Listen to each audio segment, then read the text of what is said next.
Welcome to the Brandino Show, where we dive deep into the world of the weird, the chilling, and the downright terrifying. And on this episode, we're stepping into the mind of a man who turned intelligence into horror. This is the story of Edmund Kemper, a man who didn't just commit horrific acts, he understood them and analyzed them as a scientist. Standing at 6'9", with an IQ of 145, Kemper wasn't your average killer. He was calm, polite, and even charming, but behind that quiet voice was something far darker.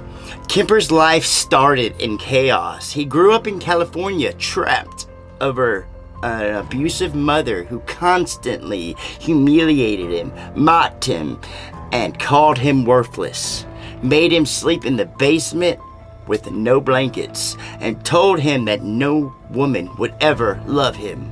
By the age of 14, that rage inside him exploded. He killed his grandparents, and later he said he did it because he wanted to see what it felt like to take another life.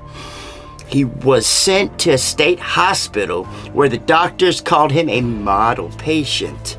And at 21, they let him out, convinced that he was rehabilitated.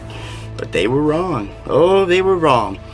In the early 1970s, California's highways became the hunting grounds of Edmund Kemper. Picked up hitchhikers, mostly young females, students near Santa Cruz. He used his size and strength to overpower them, then he'd make them disappear. He dismembered his victims, sometimes taking trophies, and scattered their remains along back roads and ravines.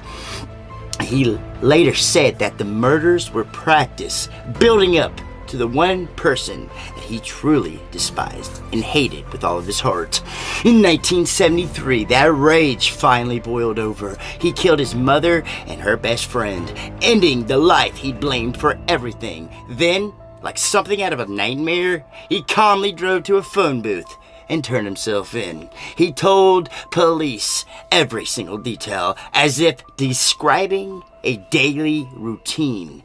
One detective said it was like listening to somebody read off a grocery list. Edmund Kemper didn't kill out of chaos. He killed out of cold, calculated hatred. And what made him terrifying wasn't just what he did, it was how clearly he could explain why he did it. He now spends the rest of his life behind bars. He's still calm, he's still intelligent, and he still talks about the monster within all of us.